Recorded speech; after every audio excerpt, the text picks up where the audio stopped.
Alors, bonjour, bienvenue sur cette conférence matinale.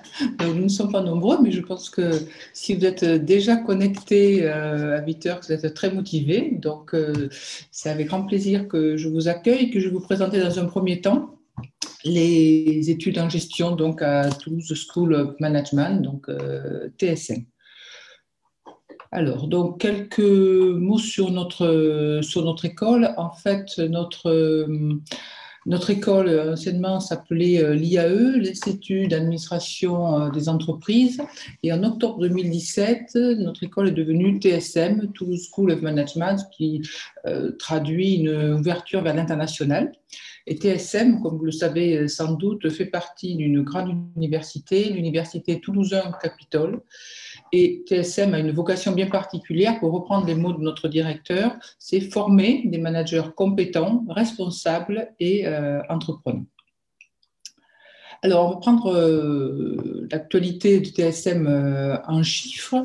Alors, je ne vais pas donner tous les chiffres ici, vous les voyez, sont très visibles sur ce slide, mais les chiffres clés qu'il faut retenir, c'est que TSM, c'est 3000 étudiants, alternants, stagiaires, parce que comme on le verra un peu plus loin, nous avons différents formats d'offres de formation qui sont proposés à TSM. Il y a donc 10 parcours de licence, 30 parcours de master. On a un pourcentage, comme vous le voyez, conséquent d'étudiants en alternance, d'étudiants en mobilité. Et chiffre très important, bien évidemment, c'est l'employabilité.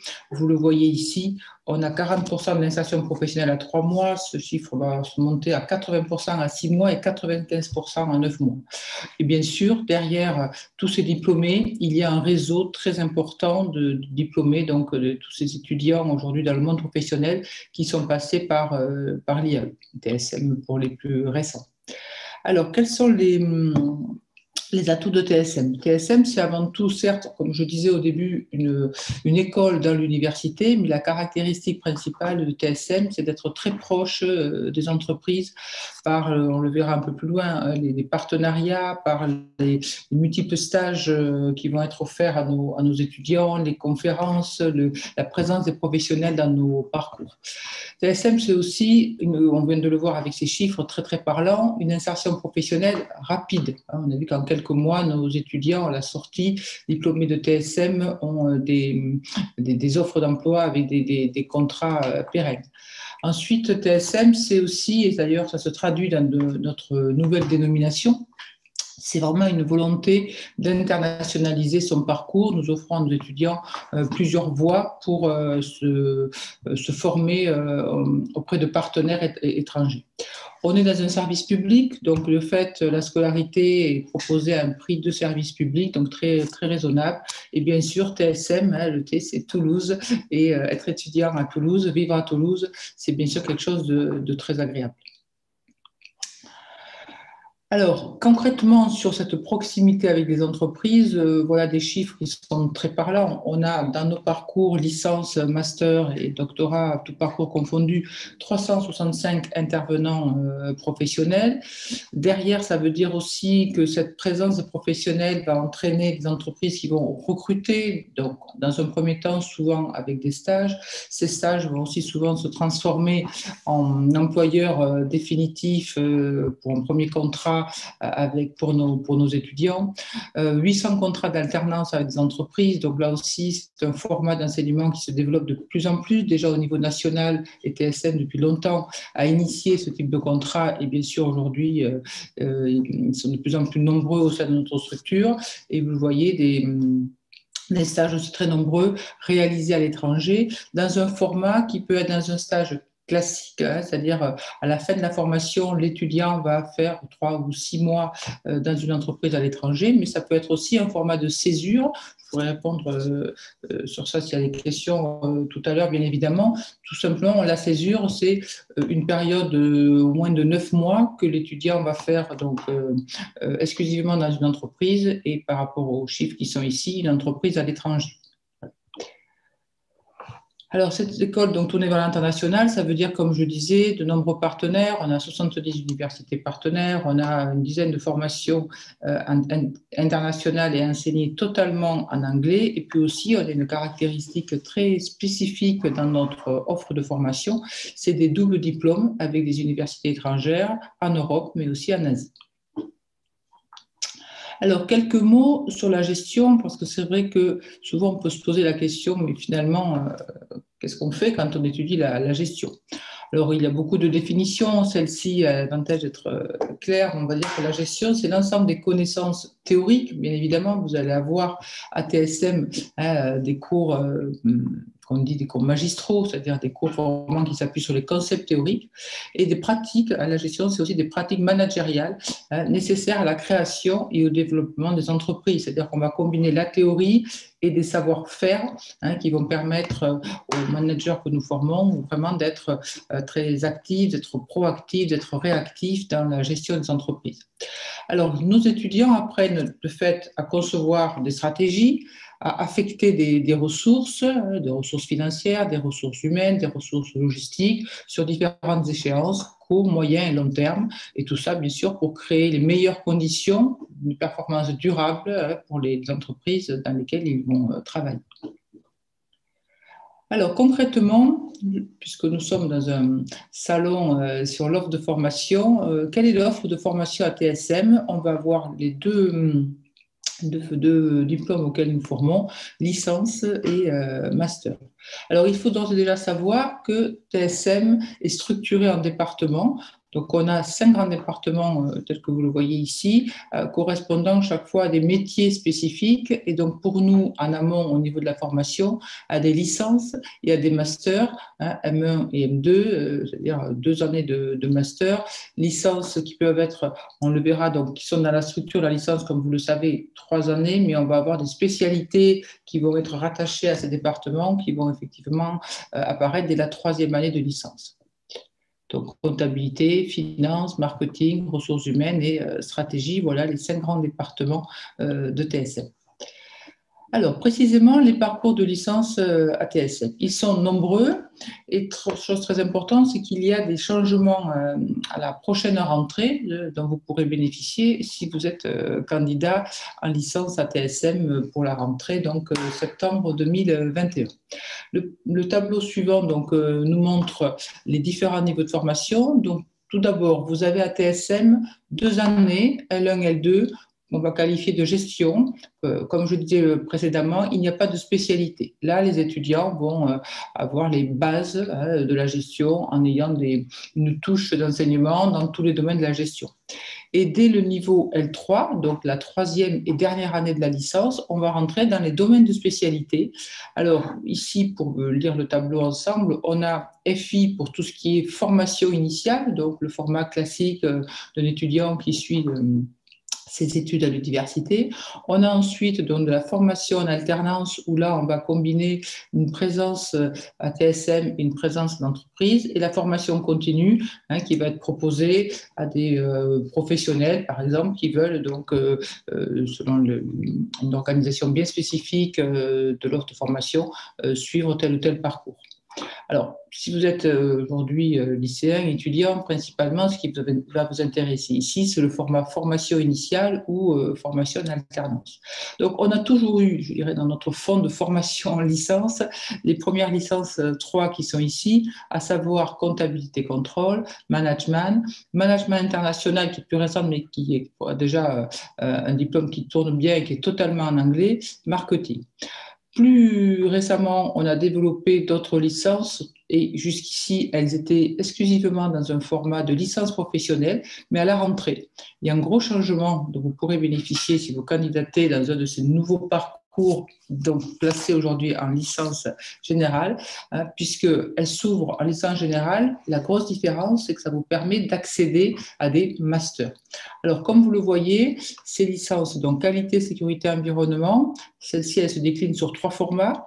Puis vous avez banque, finance, assurance, lean management et qualité, achat et logistique et ressources humaines qui sont en formation en alternance ou SoftBank formation continue, ce qui fait que si par exemple aujourd'hui vous êtes dans un DUT et si vous voulez faire une licence générale en banque, finance et assurance, vous faites cette licence, vous serez dans un format donc alternance, à savoir un certain nombre d'heures à TSM, un certain nombre d'heures donc dans l'entreprise, mais ensuite la grosse différence c'est que vous pourrez continuer sur un master. En général, on continue sur un master dans la même spécialité, mais ça ne ferme pas. Ce ne sont plus des licences professionnelles et donc c'est une offre qui sera mise en place à la rentrée et qui est toute nouvelle à TSM. Ensuite, la dernière ligne, un petit mot sur ce parcours. Si vous êtes un lycéen intéressé par un double parcours, parce qu'il s'agit bien de ça ici, c'est la licence droit et gestion qui se fait sur 3 ans. Et donc, on va sélectionner les étudiants dès le lycée, après le bac, on en reparlera tout à l'heure, après Parcoursup. Et là, c'est une licence difficile puisqu'elle est double parcours, mais aussi double diplomation qui permet à ces étudiants d'avoir à la fois une licence de droit, à la fois une licence de gestion. Et donc, elle est en partenariat entre l'université de droit et TSM.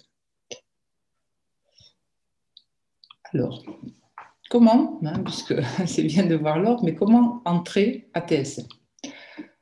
Alors, pour entrer à TSM, il va y avoir plusieurs niveaux, bien sûr, auxquels vous pouvez accéder. Donc, le premier niveau, si vous voulez rentrer en première année, donc là, on a une seule année de L1. L'année de L1 TSM compte 150 étudiants. Donc, le schéma le plus classique par le processus sélectif, c'est via Parcoursup après le bac. Mais vous pouvez aussi avoir déjà fait une L1 et dans ce cas-là, vous rentrez dans un processus de réorientation qui se fait aussi par Parcoursup. C'est une voie différente, mais le portail est le même. Voilà. Il faut savoir que notre L1 a un grand succès, elle a beaucoup de candidats et de fait, par rapport à l'ensemble des licences de gestion en France sur l'année 2019-2020, c'est la licence la plus sélective.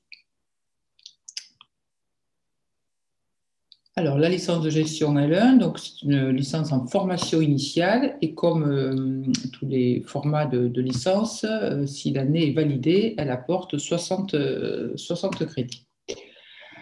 Alors, la L1 gestion, donc je disais 150 étudiants, mais comment allons-nous sélectionner ces étudiants? Alors, classiquement, on va regarder les notes, bien évidemment, les notes, les résultats donc en première et en terminale, dans des matières qui sont vraiment importantes pour nous, pour apprécier les aptitudes de ces lycéens par rapport au domaine de la gestion, par rapport au domaine du management. Donc, on va regarder les moyennes, on va faire une extraction des moyennes mathématiques. Français, on va prendre les notes du bac de français, anglais, histoire, géographie, économie. Donc, voilà au niveau des notes ce qui va être relevé, étudié, qui va déjà donner un classement. Ensuite, très important, comme vous le savez, dans le dossier Parcoursup, il y a un projet de formation qui doit être structuré et motivé et qui va lui aussi être évalué. Et puis à côté, il n'y a pas que le parcours académique, même si quand on postule en L1, on est jeune, il y a toutes ces activités, tous ces centres d'intérêt qui pourraient être les vôtres et qui vont bien sûr être étudiés et donner de la valeur à votre dossier. Après la L1, logiquement, vous l'avez vu dans notre offre, il y a une L2 gestion en formation initiale et qui va aussi apporter, si elle est réussie, 60 crédits supplémentaires. Donc cette L2 gestion, elle compte 150 étudiants. La condition, bien évidemment, c'est d'être diplômé de la L1. Donc, concrètement, c'est d'avoir les 60 crédits de la L1. C'est vraiment une condition sine qua non. Et là, dans la même démarche que pour la L1, on va regarder les résultats académiques en L1, mais aussi on peut regarder les résultats du bac, qui finalement ne sont pas si éloignés. On va demander à ce que vous rédigiez une lettre de motivation et comme on a mis ici, elle doit être convaincante, nous prouver qu'effectivement, il y a un réel projet derrière, il y a déjà une réflexion sur quand je dis projet, ce n'est pas le métier, mais un projet en termes de poursuite d'études, c'est en ce sens qu'elle doit être convaincante, et puis bien évidemment les à côté en termes d'activité et centre d'intérêt. Alors, il y a quelque chose de très singulier et qui est très important si vous êtes lycéen aujourd'hui et si vous posez la question pourquoi pas TSM, c'est que si vous rentrez en L1 gestion TSM, vous ne subirez pas à nouveau cette sélection puisque vous l'avez déjà eu après le bac et vous rentrerez de plein droit, hein, en ayant, une fois bien sûr vous avez validé votre L1, vous rentrerez de plein droit, hein, dans la L2 TSM. C'est vraiment un élément important, votre place est réservée dès lors que vous avez validé votre L1 à TSM. Niveau suivant, alors là, on arrive sur une offre qui est beaucoup plus riche, comme on l'a vu tout à l'heure dans le tableau, c'est le niveau L3. Alors là, je vais présenter principalement en formation initiale avec, pour la dernière année, donc 60 crédits, ce qui fait qu'à la fin des 3 années de licence, hein, vous aurez les 3 fois 60, les 180 crédits qui vous permettront de continuer en master. Alors, pour rentrer sur une L3, donc là, on n'est plus sur le portail Parcoursup, c'est un portail dédié qui s'appelle donc e-candidature où tout est dématérialisé.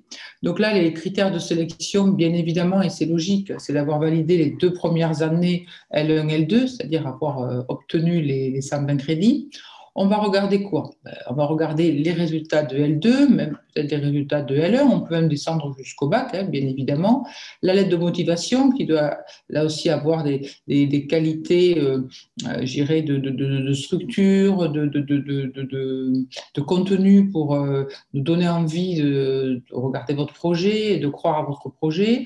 Bien évidemment, on va regarder aussi tout ce que vous faites à côté, par exemple dans le monde associatif, sportif. Et là, il est fort probable que vous ayez une réelle expérience professionnelle en termes de semaines passées dans une entreprise parce que vous avez fait un stage en L1 ou L2 parce que vous venez d'un DUT, vous venez d'un BTS, et ou alors une expérience associative au sens d'une implication, là aussi, hein, dans ce type d'organisation qui va nous montrer que vous êtes capable aussi d'être intégré dans un contexte autre que celui des études et qui va bien sûr valoriser dans votre personnalité des points qui vont nous intéresser, des qualités, hein, d'un futur bon manager. Et là, vous voyez, c'est la première fois qu'on met ça sur le slide, on aurait pu le mettre un peu plus tôt. C'était regarder, mais moins indispensable. On va regarder là réellement votre niveau d'anglais. Hein. Précédemment, on regardait vos notes en anglais, ça permettait de vous classer. Là, on va regarder votre niveau d'anglais. Rentrer en L3 à TSM, il faut être pas loin d'un B2. Hein. B2, c'est bien sûr, au-dessus, c'est super. Hein, mais si vous êtes faible en anglais, si l'anglais n'était pas votre langue de prédilection, ça peut être compliqué. Donc, on préfère donner un signal et vous dire que le niveau d'anglais est important et va rentrer, hein, dans les critères. Bien évidemment, toujours comme tout à l'heure, hein, si vous êtes déjà à TSM et que vous avez validé votre L2 TSM, vous avez un accès de plein droit, hein, dans pratiquement, on y reviendra tout à l'heure, hein, toutes les L3 de TSM. Alors ensuite, donc, on a les L3 qui sont proposés en formation en alternance et formation continue. Donc là, les critères d'accès sont les suivants. Donc bien évidemment, avoir, si vous êtes dans un parcours classique académique, valider les 120 crédits, ou alors bénéficier aussi d'une validation des acquis professionnels qui va vous donner une équivalence, c'est-à-dire que vous n'avez pas académiquement validé les 120 crédits parce que vous avez fait 2 années dans un cycle d'études supérieures, mais vous avez une expérience professionnelle qui a été validée et qui est assimilée à un niveau, donc Bac plus 2, qui vous permet aussi de postuler sur ce type de parcours. Pour financer ces licences, donc en alternance ou en formation continue, excusez-moi, il y a différents modes de financement. Vous pouvez signer un contrat de professionnalisation ou vous pouvez signer aussi un contrat d'apprentissage. Bon, et ce qu'il faut bien noter, c'est que l'accès définitif est soumis au financement de la formation. C'est-à-dire que là, vous voyez, on a une approche un petit peu différente, hein, de celle des formations de L3, je dirais, en formation initiale, puisqu'on est vraiment très impliqué, hein, avec le monde professionnel et l'accompagnement qui pourra être fait par le monde professionnel. Après la licence, nos licences, notamment, hein, peut-être que je les présente ici, puisque justement, on ne présente pas de licence professionnelle, on est sur des licences générale. Donc forcément, après la licence, il y a une poursuite d'études. Vous pouvez toujours vous arrêter, aller travailler, mais c'est très, très marginal et c'est pas du tout l'objectif de notre formation. Donc après la licence, vous intégrez des masters de TSM. Voilà l'offre de master qui sera celle de la rentrée. Et donc, bien sûr, qui sera pérennisé et peut-être même augmenté si aujourd'hui, ce n'est pas les masters qui vous intéressent. Mais vous voyez qu'on couvre beaucoup de domaines, des domaines du chiffre, comptabilité, contrôle de gestion. On retrouve ce double parcours aussi en master, droit et gestion, finance, les ressources humaines, tout ce qui va être management et administration des entreprises, qui est un master qui est plus dédié au départ à des non-spécialistes de la gestion, par exemple pour des étudiants qui viennent de parcours strictement juridiques, des parcours relevant de la formation en médecine. On peut rajouter une double compétence, management commerce international, management du sport, etc., etc. Vous voyez, stratégie, marketing, vente, monnaie, banque, finance, assurance. Voilà. On a vraiment une offre de master qui est très riche. Donc, bien évidemment, si vous validez une licence à TSM, vous pourrez postuler sur ces masters. C'est sélectif, l'entrée, donc on ne peut pas intégrer tout le monde et on a bien sûr des critères là aussi très exigeants, mais avec les licences, une licence obtenue à TSM, vous pouvez postuler dans tous les masters, toute l'offre de master qui pourrait vous intéresser, donc bien sûr hors TSM. Alors, pour candidater en master, on retrouve le portail e-candidature avec la dématérialisation totale des dossiers. Donc là, la condition, bien évidemment, les crédits augmentent. On est à 180 crédits, c'est-à-dire on a validé sa licence. On va regarder tous les résultats académiques après le bac, votre CV, la lettre de motivation qui doit avoir les mêmes qualités et qui est de plus en plus nourrie, les expériences aussi professionnelles, associatives. Là, on va vous demander, vous voyez qu'au niveau anglais, on prenait les notes au départ, ensuite on regardait le niveau, et là on demande une certification, c'est-à-dire qu'il va falloir passer indépendamment des tests, tests de langue du type TOEIC, TOEFL ou autre, qui vont vous donner une certification, c'est-à-dire on va garantir que votre niveau officiellement est B2, C1, voilà. Et puis, dans un certain nombre de masters, vous pouvez avoir un entretien de manière à nous exprimer dans une dynamique vos motivations. Alors, les masters proposés en alternance, maintenant, il y a une formation continue. Donc, on a soit des candidatures qui seront à déposer, encore une fois, sur le portail e-candidature ou sur le site du partenaire B2M. Donc là, on va avoir une sélection sur dossier, éventuellement des entretiens. Et puis, les critères de sélection sont les mêmes avec quelques aménagements, les résultats académiques, CV, l'aide de motivation, le projet, les expériences. Et puis, ce qui peut être vraiment un signal très très fort, c'est que quand vous trouvez une entreprise qui est partante pour signer avec vous un contrat d'alternance, c'est que peut-être il peut y avoir derrière une promesse d'embauche. Et là, bien évidemment, ça va donner un vrai plus à votre dossier. Voilà. Les conditions d'accès, on retrouve les 180 crédits ou une expérience qui a été validée et qui correspond finalement au fait d'avoir l'équivalent des 180 crédits, c'est-à-dire comme une licence. Les modes de financement, on retrouve les modes de financement qu'on avait vus tout à l'heure, contrat de professionnalisation, contrat d'apprentissage. Là, selon les masters, il peut y avoir des nuances.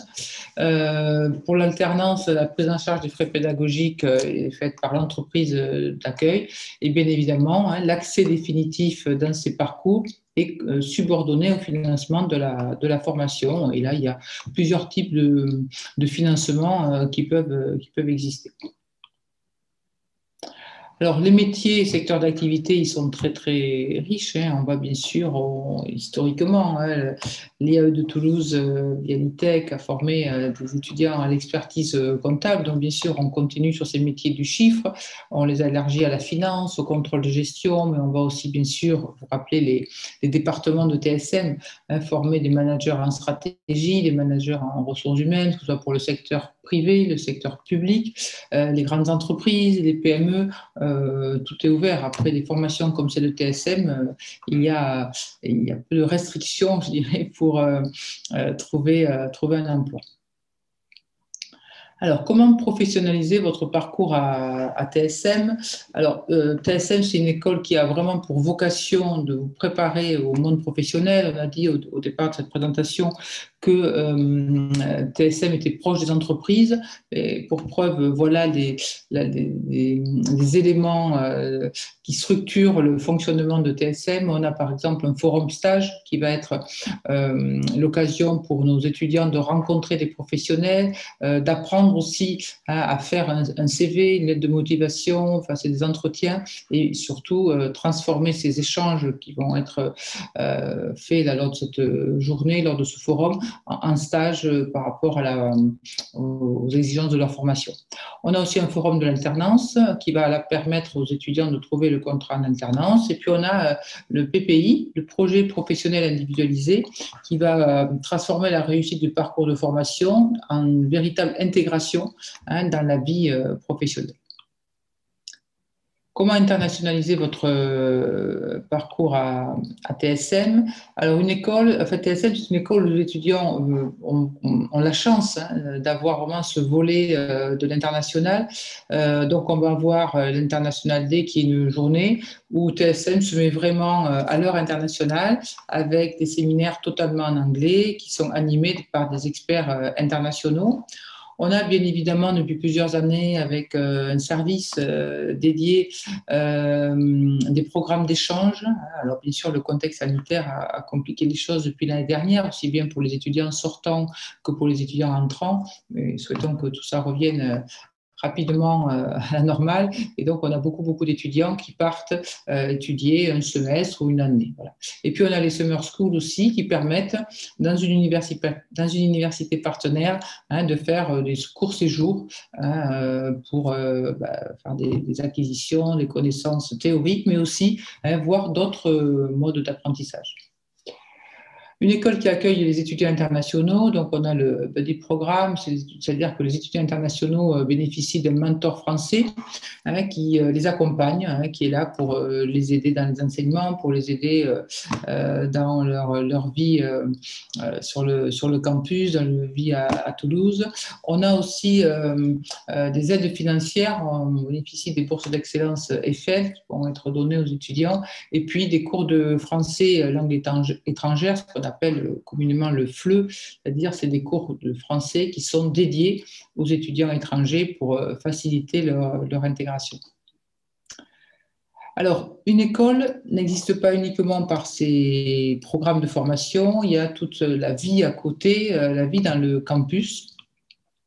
Alors, quelques mots sur la vie sur le campus, la vie étudiante. Nos étudiants peuvent en témoigner. Si vous avez l'occasion d'échanger avec eux, ils vous le diront. On a une vie très riche. Alors, on a notamment 3 associations, le BDE, donc le bureau des étudiants, le BDS, le bureau des sports, la junior entreprise qui fait du consulting, où les étudiants vont prendre des missions de consulting et vont mener à bien ces missions. On a bien sûr des animations qui sont spécifiquement organisées par le BDE. Ça passe de week-end d'intégration, de soirées, de concours, de différentes initiatives au fur et à mesure des années qui sont conduites par le BDE. De la même façon, le bureau des sports anime plein d'événements, des différentes compétitions dans différents domaines. Et puis, le consulting, les étudiants ont bien compris que c'est une opportunité pour eux extraordinaire que d'avoir très vite cette casquette de consultant et de mener pour différents types d'organisations des missions professionnelles rémunérées qui vont leur permettre, au-delà de la rémunération, d'avoir l'accompagnement d'un tuteur et surtout de bénéficier de cette première expérience.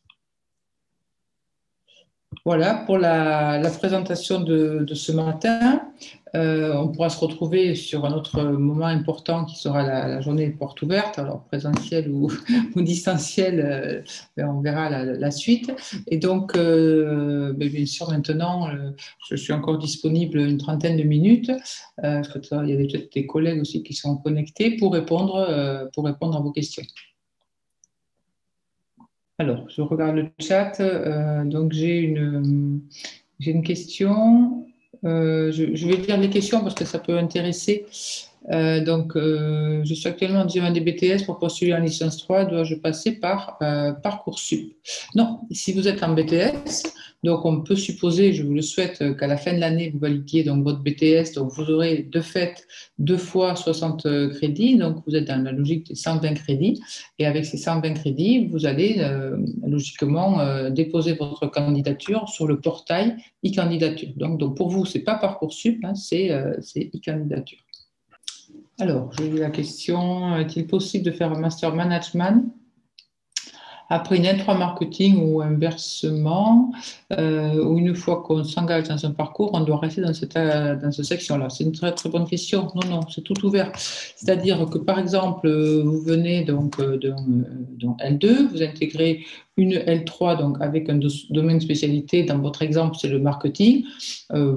Bon, bien sûr, la logique serait que vous continuez sur un master marketing, mais avant tout, nos L3, même si quelle que soit comptabilité, management, même s'ils affichent une spécialité, c'est avant tout des licences générales de gestion et elles vous ouvrent les possibilités vers tous les masters. Donc, on a des étudiants de L3 marketing qui peuvent très bien aller vers un master stratégie, un master finance. Donc, ça ne ferme rien. Simplement, vous, si vous choisissez cette spécialité, ça vous permet déjà d'avoir des connaissances dans ce domaine, de voir si ça vous plaît. Dans ce cas-là, ben, vous transformez l'essai, je veux dire, et vous allez sur un master du même domaine. Et sinon, vous pouvez faire un master dans un tout autre domaine. Ce qui va être très important, c'est votre niveau à la sortie de la L3, parce qu'en fait, on estime que si vous avez un très bon niveau marketing, si vous avez travaillé, si vous avez certaines capacités qui vous permettront aussi de réussir dans d'autres domaines. Hein, donc, c'est pas du tout fermé.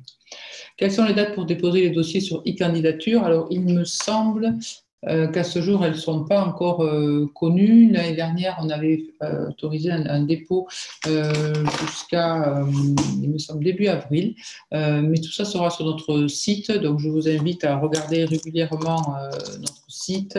Comme vous l'avez vu, en février, on aura la journée porte ouverte. Donc, bien sûr, à ce moment-là, la journée porte ouverte, rien n'est clos et vous aurez bien sûr les informations à ce moment-là si elles n'ont pas déjà été communiquées avant. Donc moi, je vous invite à suivre notre site pour avoir ces informations-là. Alors peut-être pour compléter, hein, s'il n'y a pas de questions spécifiques, j'ai une question souvent qui revient quand on est dans la journée porte ouverte. Des étudiants ou des parents nous demandent la différence entre TSM et les écoles de commerce. Alors la différence, je vais tout vous dire, c'est déjà au niveau de la tarification, on est un service public, on est donc dans une école, mais dans l'université, donc de fait, on a un service public et une tarification publique. Et ensuite, en termes de différence, on va avoir des enseignements qui vont pas être dans, je dirais, des contenus que les étudiants pourront être amenés directement à répéter. On va vraiment travailler la réflexion, l'analyse chez nos étudiants. C'est-à-dire que vraiment, on va leur donner des outils et on va les rendre le plus possible autonomes. Ça, c'est vraiment important. S'il y a quelques années, l'université avait des faiblesses en termes de réseau, avec le monde professionnel, aujourd'hui, c'est totalement terminé. À TSM, on a un service dédié à tout ce qui est relations entreprises, service stage, partenariat. Donc, vraiment, les professionnels sont très présents dans nos enseignements, comme je disais tout à l'heure. Vous l'avez vu, le nombre est conséquent. On a aussi un service relations internationales avec toutes les possibilités de départ à l'étranger, de mettre en place l'année de césure. Donc, on a ça aussi qui était pendant longtemps un atout des écoles de commerce. Donc, bien sûr, on ne se met pas au niveau du top 3 ou top 5 des grandes écoles de commerce, mais ensuite, on est avec une très, très bonne employabilité et on est vraiment dans la course par rapport à la plupart des autres écoles de commerce. Voilà. Donc ça, c'est important. Et moi, je dirais, si on devait retenir un atout de TSM, c'est l'autonomie de nos étudiants. Vraiment, on vous apprend à réfléchir, on vous apprend à être autonome. On n'est pas dans une répétition. Et quand on a le retour des professionnels, par exemple après des soutenances de stage, on voit bien que la maturité de nos étudiants a été retenue. Voilà. Alors, oui, une petite question entre-temps, c'est bien, merci. Faire une association étudiante est-elle valorisable dans un dossier? Oui, oui, bien sûr, Alan, par rapport à votre question. Tout ce qui va être des activités, des centres d'intérêt à côté de votre profil strictement académique, ça va aussi vous distinguer, hein. Donc, ça, c'est vraiment quelque chose d'important. Et est-ce que ça peut faire la différence pour départager deux candidats? Oui, oui, oui, bien évidemment, hein, bien évidemment. Donc ça, il faut aussi le valoriser dans le CV. Bon, ça veut dire qu'il y ait la ligne qui parle de cette association et peut-être nous dire un petit peu en quelques mots, enfin trois, quatre mots, hein, sur un CV, mais peut-être aussi dans la lettre, hein. Vous pouvez reprendre cette implication associative qui peut être la vôtre et nous expliquer ce que ça vous a amené, quel type de problématique vous avez eu à gérer, etc. Donc oui, ça fait la différence. Pourquoi? Parce que ça va traduire une maturité, une organisation aussi, hein. Faire de l'associatif, c'est arriver à gérer son temps par rapport aux études. Donc oui, c'est un réel plus. Est-ce qu'il y a des critères de sélection pour les semestres à l'étranger? Oui, on est plus exigeant par rapport aux étudiants qui demandent une mobilité. Bien évidemment, le critère de langue, vous vous en doutez, est un critère important.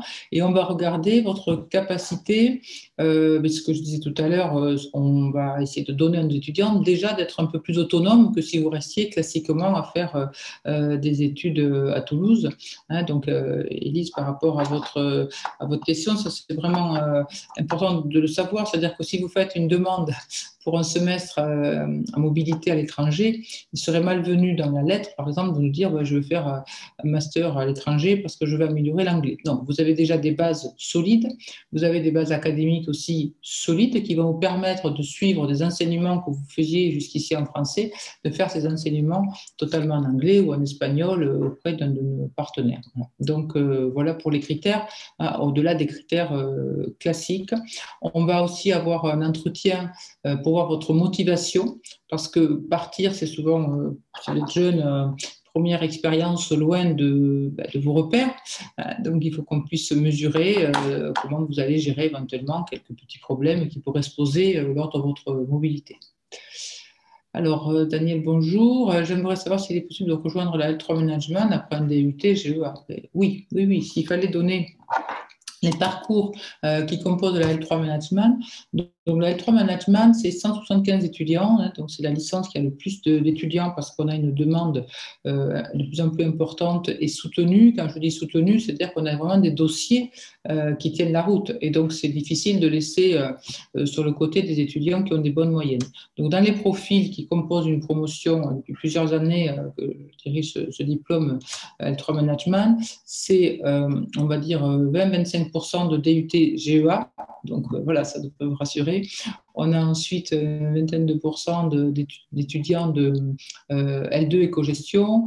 On a à peu près 30% d'étudiants, même 40% d'étudiants qui viennent de L2 TSM, hein, d'où l'intérêt, si on peut, hein, quand on est lycéen, d'intégrer le plus tôt possible TSM. Et puis ensuite, c'est des formations diverses et variées, BTS, AES ou autres, DUT Tech de Co, etc. Donc oui, DUT GEA, c'est bien sûr une formation tout à fait adaptée à la L3 Management. En revanche, le DUT GEA, donc soit vous êtes à UT3, est-ce que c'est le cas? On va peut-être échanger sur ça, ça va dépendre. Est-ce que vous pouvez me dire si déjà vous êtes à UT3? Oui, donc vous êtes à UT3. Donc à UT3, on a depuis 2 ans mis en place un partenariat. Peut-être vous en avez déjà entendu parler si vous êtes étudiant sur le campus du T3, où là, on va demander à nos collègues qui vous connaissent bien, en général depuis au moins 2 ans, de compléter les dossiers académiques qui sont plutôt sur du quantitatif avec des avis. Alors bien sûr, les dossiers en général comptent un avis favorable, très favorable, bon. Mais en plus, hein, un avis rédigé sur les profils qui peuvent nous intéresser, de manière à savoir hein, si la personnalité, si les qualités plus humaines du candidat qui n'apparaissent pas toujours dans les résultats académiques sont présentes et correspondent bien aux attentes de TSM. Ça veut dire qu'au-delà de prendre uniquement les étudiants qui auraient de bons dossiers, très bons dossiers, c'est-à-dire 13,5, 14 et au-dessus, on va peut-être prendre un étudiant qui est entre 12 et 13, mais qui va, par rapport au témoignage des enseignants qui le connaissent bien, montrer de réelles qualités. Hein, voilà. Donc ça, c'est quelque chose d'important. Et donc, vous êtes privilégié par rapport à d'autres DUT GEA si vous êtes déjà à UT3. Parce qu'en fait, on a une commission mixte qui va se réunir. C'est le cas donc, depuis, je disais, 2-3 ans maintenant. Et ça fonctionne très bien. Parce que quand on regarde les résultats à la sortie de ces étudiants venant donc, de DUT GEA UT3, souvent, ils sont dans le premier tiers de promo. Donc, vous êtes vraiment bien préparés. Alors, Alan a une autre question. Quelles sont les différences dans la sélection en L3 Management et L3 Marketing? Oui. Alors, il y a des différences. En fait, je pensais qu'on avait à peu près les mêmes critères avec mon collègue, donc Stéphane Salgado, et qui dirige donc la L3 Marketing. Et donc, moi, je m'occupe, comme je disais, de la L3 Management. En fait, quand on regarde la sélection finale, sur des candidats qui postulent aux deux, ben, on n'a pas forcément la même vision des choses. Moi, je vais beaucoup plus intégrer les à côté, c'est-à-dire il y a le niveau académique, certes, mais aussi je vais regarder ce que vous représentez, votre savoir-être, votre savoir-faire et pas uniquement votre savoir, si je peux dire ça comme ça.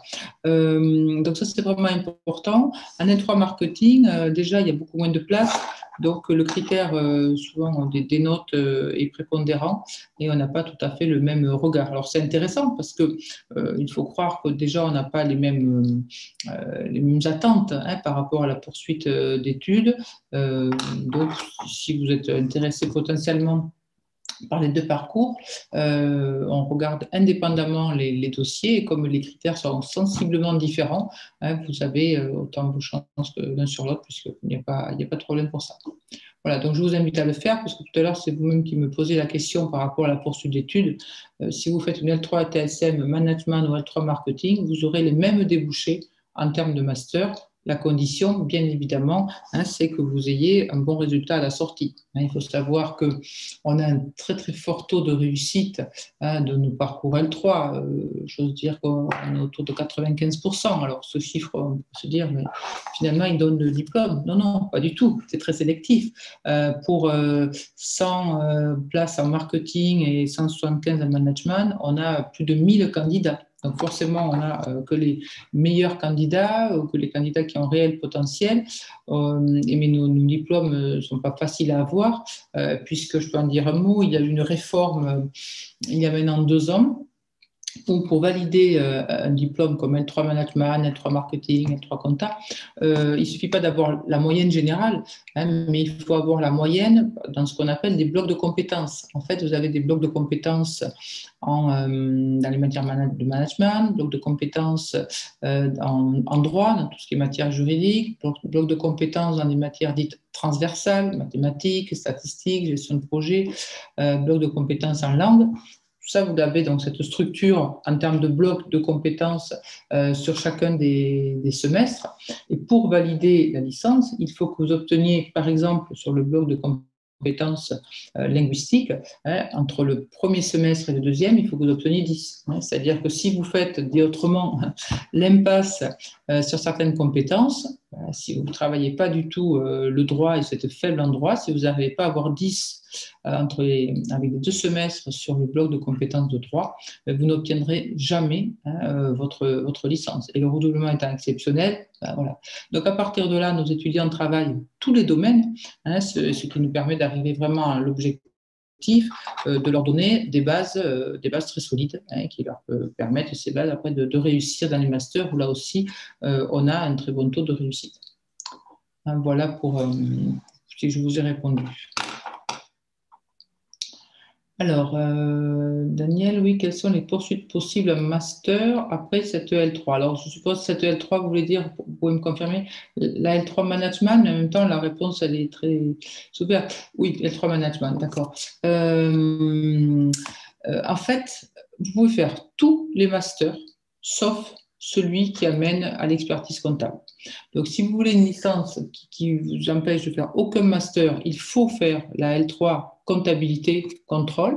Voilà, celle-ci, elle vous permet de faire tous les masters, y compris le master du chiffre, de l'expertise comptable. Sinon, toutes les L3, et puisque votre question porte sur L3 Management, permettent de faire tous les masters de TSM et d'autres organismes de formation supérieure. Voilà. Non, le critère, c'est pas un accès de plein droit. On a eu il y a quelques années, mais vous ne saviez pas, c'était trop jeune pour vous intéresser à ça, mais il y a eu des années où on avait, quand les étudiants rentraient en L3, ils avaient le ticket pour le M1. Voilà. Donc ils rentraient en L3, il suffisait d'avoir 10, ils rentraient en M1 et la sélection était entre le M1 et le M2. Donc, finalement, ce n'était pas très opportun parce qu'ils pouvaient être arrêtés au milieu d'un diplôme. Aujourd'hui, il y a vraiment une logique totalement différente. Vous validez votre licence les 3 années et ensuite, donc, il y a une sélection à l'entrée d'ailleurs, on dit de moins en moins M1, M2, du master qui compte 2 années. Alors, dans le langage, on dit M1, M2. Mais une fois que vous êtes sélectionné pour entrer en master, vous avez un ticket, si je peux reprendre cette expression, pour 2 ans. Il n'y aura pas de sélection entre le M1 et le M2. Simplement, à la sortie du M1, vous faites des vœux pour des M2 et vous serez dans un M2, peut-être pas celui que vous choisissez prioritairement, tout dépendra de votre niveau et de la demande, mais dans un M2 cohérent avec votre première année de master. Voilà. Donc ça, c'est aussi important. Donc ça veut dire que tout le monde, bien sûr, ne peut pas accéder à des masters de TSM, la L3. Mais au regard de la qualité de nos parcours, peut-être il y en a un ou deux, ou je ne sais pas, parce qu'on voit les étudiants dans le catalogue des nouvelles, mais je peux dire que tous les étudiants intègrent un master à TSM ou ailleurs, parce que quand vous affichez une licence TSM, on sait que c'est un enseignement très qualitatif, avec des étudiants sélectionnés. On a une démarche qualité, une certification qualité qui est là et qui atteste tout l'accompagnement, le sérieux et les garanties que nous apportons à nos enseignements. Il faut savoir que tous nos enseignements sont évalués anonymement par nos étudiants et ça permet à un responsable pédagogique que je suis par exemple de bien faire le pilotage de la formation. Donc quand on voit qu'il y a des points perfectible, on regarde les évaluations, les étudiants jouent bien le jeu, donc c'est très intéressant pour nous et on est vraiment dans ce pilotage très réactif au regard de choses, de matières qu'il faudrait rajouter, des cours qu'il faudrait prolonger, d'autres choses qui sont peut-être des redites. Donc on a énormément revu nos maquettes ces dernières années et on continue à faire ça. Alors, des entraînements pour le TOEIC durant la L3, non. Ça, c'est vous qui devez le faire en autonomie. Alors, néanmoins, quand vous êtes inscrit à TSM, vous bénéficiez de toutes les ressources en langue du laboratoire de langue qui est à UT1. Et donc là, vous avez en ligne des sessions qui vous sont proposées, des entraînements qui sont proposés, des conseils qui peuvent vous être donnés par les enseignants de langue qui connaissent bien sûr tous ces tests, mais vous n'avez pas un entraînement dédié, ça se fait à la marge. Donc, je ne vais pas vous redire oui, à la marge, vous allez trouver ça parfois dans un cours, dans une de séances, mais spécifiquement dédié non. Donc, c'est à vous à travailler ces tests de façon plutôt autonome, tout en s'appuyant sur les ressources linguistiques qu'on vous met à disposition. Alors, Myriam, j'aimerais savoir quels sont vos critères d'admission en L1.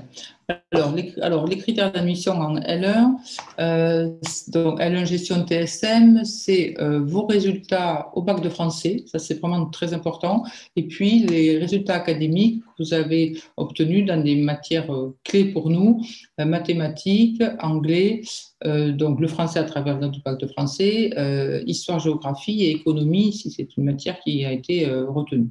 Voilà, donc ça c'est vraiment important, c'est des critères académiques, et puis on va regarder votre projet, puisque si vous candidatez en L1, vous passez via le portail Parcoursup, on va regarder votre projet, voir comment il est structuré, les contenus. Voilà. Il y a aussi les avis, comme vous le savez, des responsables d'établissement. On a la chance aussi d'avoir dans le dossier les appréciations des enseignants. Donc, on va regarder l'ensemble de ces éléments, mais je ne vais pas vous cacher qu'au regard du nombre de candidats pour la L1, contre 2000 ou 3000, hein, voilà, je ne sais plus, désolé, je ne suis pas directement responsable, mais voilà, on a beaucoup de candidats. On a d'abord un classement quantitatif et ensuite, par rapport à déjà un premier classement large, tous les dossiers vont être regardés et vont avoir des bonifications par rapport à des recommandations, par rapport à la notation comme je disais, du projet. Voilà. Donc, si vous êtes en première ou terminale, il faut essayer d'avoir les meilleures notes possibles, puisqu'on est quand même dans une sélection, on l'a dit tout à l'heure, je ne sais pas si vous avez pu assister au début de la présentation, hein, mais on est la L1 gestion TSM est la plus sélective sur Parcoursup. Bon, donc, c'est difficile d'y rentrer, mais une fois que vous y êtes, ça vous ouvre la L2, la L3, et bien sûr, ça vous donne des bases très solides. La date des résultats d'admission en L3.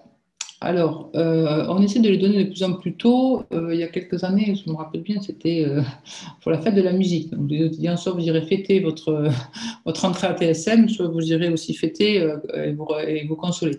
Donc, c'était mi-juin. C'est de plus en plus tôt pour que vous puissiez très vite vous positionner. Donc, on va dire, alors je ne sais pas encore là, mais ça serait début juin. Hein, donc, voilà.